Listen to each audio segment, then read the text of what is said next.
ஓம் சாந்தி 3/10/24 பாபா தலைப்பு சொல்கிறார், மீட்டே பச்சே रावण का कायदा है आसुरी मत झूठ बोलना, आसुरी मत झूठ बोलना। बाप का कायदा है श्रीमत सच बोलना। இனிமையான குழந்தைகளே, ராவணனின் சட்டம் எதுனா அசுர வழிப்படி நடத்தல், பொய் பேசுதல். பாபாவின் ரூல்ஸ் எது தெரியுமா? நல்வழியில் செல்வது, நேர்மையாக இருப்பது, சத்தியத்தை பேசுவது. ரெண்டு வழிக்கு எவ்வளோ வித்தியாசம் இருக்கு பாருங்க. பாபா क्वेश्चन கேட்குறாங்க, किन बातों का विचार कर बच्चों को ஆச்சரிய காணா चाहिए. எந்த விஷயத்தை நீங்கள் நினைக்கும்போது ரொம்ப உங்களுக்கு ஆச்சரியம் ஏற்படுது? பாபா 2 பாயிண்ட் கொடுக்குறார். ஃபர்ஸ்ட் பாயிண்ட், कैसा ये बेहद का वंडरफुल नाटक जो फीचर्स जो एक्ट सेकंड बाय सेकंड पास हुआ वो फिर खूब रिपीट होगा, कितना वंडर है. பாருங்க, அப்படிப்பட்ட ஒரு அதிசயமான எல்லைக்கு அப்பாற்பட்ட ஒரு நாடகம் இது. யாரெல்லாம் ஆக்டர்ஸ் இருக்காங்களோ அவங்களுடைய முகத்தோற்றமும் ட்ராமாவினுடைய டிக் டிக்னு செகண்ட் பை செகண்ட் என்னெல்லாம் பதிவாகி இருக்குதோ, பாஸ் ஆகி இருக்குதோ, அப்படியே மீண்டும் ரிப்பீட் ஆகும். எவ்வளோ அதிசயம் பாருங்க இது. ஜோ ஏக்கா ஃபீச்சர் நா மிலே தூசரே, ஒருத்தவங்க முகம் போல மற்றவங்களுக்கு இருக்காது. सेकेंड पॉइंट, कैसे बेहद का बाप आकर के सारे विश्व की सदगति करते पढ़ाते, ये भी वंडर है. எப்படி பார்த்தீங்கன்னா, எல்லைக்கு அப்பாற்பட்ட பாபா இந்த சிருஷ்டியில் அவதரித்து முழு உலகத்திற்கும் சத்கதி அளிக்கின்றார், படிப்பிக்கின்றார், டைரக்ஷன் கொடுக்கின்றார், ஸ்ரீமத் தருகின்றார், யோகா கற்றுத்தருகின்றார். இது ஒன்று நினைக்கும்போது எவ்வளவு அதிசயம் ஏற்படுகிறது. ஓம் சாந்தி. रूहानी बाप शिव बैठकर अपने रूहानी बच्चों सालिग्रामों को समझा रहे. ஆன்மீக தந்தை சிவபாபா அமர்ந்து தன்னுடைய ஆன்மீக குழந்தைகளாகிய சாலிகிராம் ஆத்மாக்களுக்கு புரிய வச்சிட்ருக்கார். क्या समझा रहे, என்ன புரிய வச்சிட்ருக்கார் பாபா? சிருஷ்டிக்கு ஆதிமதி அந்த का राज समझाते. இந்த காலத்தோட ஆதி நிலை, மத்திய நிலை, முடிவு நிலையை பற்றிய ரகசியங்கள். ये समझाने वाला एक ही बाप है. இதெல்லாம் நமக்கு புரிய வைக்கிறது ஒரே ஒரு பாபா மட்டும்தான். और तो जो भी आत्मा अथवा सालिग्राम सबके शरीर का नाम है. மற்றபடி யாரெல்லாம் ஆத்மாக்கள் சாலிகிராமங்கள் இருக்கின்றார்களோ அனைவருக்குமே ஷரீரத்துக்கு பெயர் உள்ளது. பாக்கி एक ही परमात्मा है जिसको शरीर नहीं है. ஒரே ஒரு பாபாவுக்கு மட்டும்தான் உடல் இல்லை. உஸ் பரம் ஆத்மா கா நாம் ஷிவ். அப்படிப்பட்ட உடல் இல்லாத பரம் ஆத்மாவின் பெயர் சிவன். உன்கோ ஹி பதித் பாவன் பரமாத்மா கஹா ஜாதா. அவரைதான் பதித பாவனன் பரமாத்மா என்று அழைக்கின்றோம். வஹி தும் பச்சோं को सारे विश्व के राज समझा रहे. அவரே குழந்தைகளுக்கு உலகத்தை பற்றிய அனைத்து ரகசியங்களையும் சொல்லிகிட்ருக்கார். பாட்டு பஜானிலேயே சப் யஹா ஆத்தே ஹே. என்ன சொல்கிறார் ஞானம்?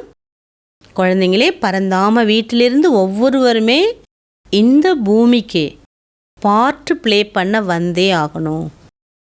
இதை பற்றிய ஞானத்தை பாபா புரிய வைக்கிறார். யாருமே மேலே இருக்க முடியாது. அவரவர் டைம் படி ஆத்மா தானாக இயல்பாகவே இறங்கும். பாபா யாரையும் நீ போலாம் சொல்ல மாட்டார். அதுமாரி மேலே போய் பரந்தாம வீட்டில் செட் ஆகிறது அப்படி தான். யோசிச்சு பாருங்களேன், ஆத்மா அதது சீட்டில் போய் அமைதியாக உட்காந்துரும். அங்கே சீட்டு பிரச்சனை இருக்குமா? வரும்போது தானாக வருது, போய் உட்காரும்போது அது சீட்டில் போய் தானாக அமருது. अच्छा, धारणा पॉइंट. फर्स्ट पॉइंट, अपनी चार्ट में देखना है. உங்கள் சார்ட்டில் நீங்கள் பாருங்கள், हम श्रीमत के खिलाफ तो नहीं चलते. முதல் பார்க்கணும் சார்ட்டில், நான் ஸ்ரீமத்துக்கு புறம்பாக எதிராக நடக்கவில்லை தானே. ஜூட் தோ நகி போல்தே, பொய் சொல்லலை தானே. கிஸ்கோ தங்க் தோ நை கர்த்தே, யாருக்கு நான் தொந்தரவு கொடுக்கல தானே. தெய்வீ குண் தாரன் கியே ஹே, தெய்வீக குணங்களை கடைப்பிடித்துள்ளேனா. பாபா 4 பில்லர் சொல்கிறார், 4 தூண். இதெல்லாம் இது அப்படியே ஸ்ட்ராங் ஆக்கணும் நம்ம. 2வது பாயிண்ட், படைக்கு சாசா தெய்வீ சலன் தாரன் கர்னி ஹே, படிப்புடன் தெய்வீக நடத்தையையும் தாரணை செய்ய வேண்டும். பவித்திர ஜரூர் பன்னா ஹே, கட்டாயமாக தூய்மை பெற வேண்டும்.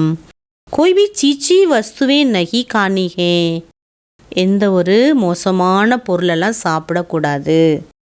பூரா வைஷ்ணவ் பன்னா ஹே, ரேஸ் கர்னி ஹே, முழுமையான வைஷ்ணவர்கள் ஆக வேண்டும். பாபா சொல்கிறாரு, நினைவினுடைய ரேஸில் போங்க. வரதானம், बाबा की फरमान पर बुद्धि को खाली रखने वाले व्यर्थ व विकारी स्वप्नों से भी मुक्त भव. பாபாவின் கட்டளைப்படி புத்தியை காலி செய்துள்ள, புத்தியை காலி பண்ணணும். எதையுமே போஜெல்லாம் வச்சு தேவையில்லாததெல்லாம் புத்தியில் சுமந்துட்டு இருக்கக்கூடாது. காலி பண்ணக்கூடிய வீணானவை மற்றும் விகார கனவுகளிலிருந்தெல்லாம் விடுபட்டவராக ஆகுங்கள். बाप का फरमान है, सोते समय सदा अपने बुद्धि को क्लियर करो. பாபாவின் கட்டளை இது, தூங்கக்கூடிய நேரத்தில் உங்களுடைய புத்தியை கிளியர் பண்ணுங்க. चाहे अच्छा चाहे बुरा सब बाबा के हवाले कर अपनी बुद्धि को खाली करो. நல்லதோ கெட்டதோ என்னெல்லாம் நடந்ததோ எல்லாத்தையும் பாபாட்ட ஒப்படைச்சிட்டு புத்தியை ஃப்ரீ பண்ணிக்கோங்க. பாபாக்கு தேக்கர் பாபாக்கே சாத் சோஜாவோ, எல்லாத்தையும் பாபாட்ட கொடுத்துட்டு பாபாவுடன் தூங்குங்கள். அக்கேலே நகி, தனியாக தூங்காதீங்க. अकेले सोते हो या व्यर्थ बातों का वर्ण करते करते सोते हो तब व्यर्थ विकारी स्वप्न आते हैं. தனியாக தூங்குனீங்கன்னா வீணான எண்ணங்களும், அந்த வீணான எண்ணங்களை நினச்சி நீங்கள் தூங்கும்போது உங்களுடைய கனவுகள் கூட வீணானதாக விகார கனவுகளாக வருது. ஏபி அல்பேலா பன்ஹே, பாபா சொல்ற இதெல்லாம் சோம்பேறித்தனம். இஸ் அல்பேலு பன்கோ சோடு फरमान पर चलो तो व्यर्थ व विकारी स्वप्नों से मुक्त हो जाएंगे. இந்த சோம்பேறித்தனத்தை விட்டுவிட்டு பாபாவின் கட்டளைப்படி நீங்கள் நடந்து வீணான விகார கனவுகளிலிருந்தெல்லாம் விடுபட்டு விடுங்கள். பாபா ஸ்லோகன் கொடுக்குறாங்க, तकदीरवान आत्माएं ही सच्ची सेवा द्वारा सर्व की आशीर्वाद प्राप्त करती हैं. அதிர்ஷ்டசாலி ஆத்மாக்களே, உண்மையான சேவா மூலமாக அனைவரின் ஆசீர்வாதங்களை பிராப்தமாக அடைகின்றனர். யாரு? அதிர்ஷ்டசாலி ஆத்மாக்கள். உண்மையான சேவா மூலமாக. உண்மையான சேவா அது நான்கிறதே இருக்காது. இன்னைக்கு பாபா அவ்வியக்த இஷாரா கொடுக்குறாங்க. ஜிसे बाप के संस्कार सदा उदारचित, कल्याणकारी, निस्वार्थ, रहमदिल, परोपकार आदि है, ऐसे अब बच्चों को भी संस्कार हो.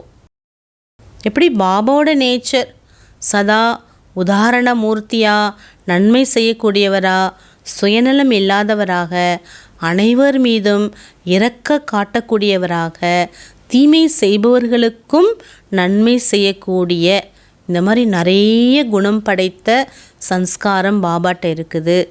அப்போ அவரோட குழந்தைகள் நமக்கும் அப்படிப்பட்ட சன்ஸ்காரம் இருக்க வேண்டும் அல்லவா?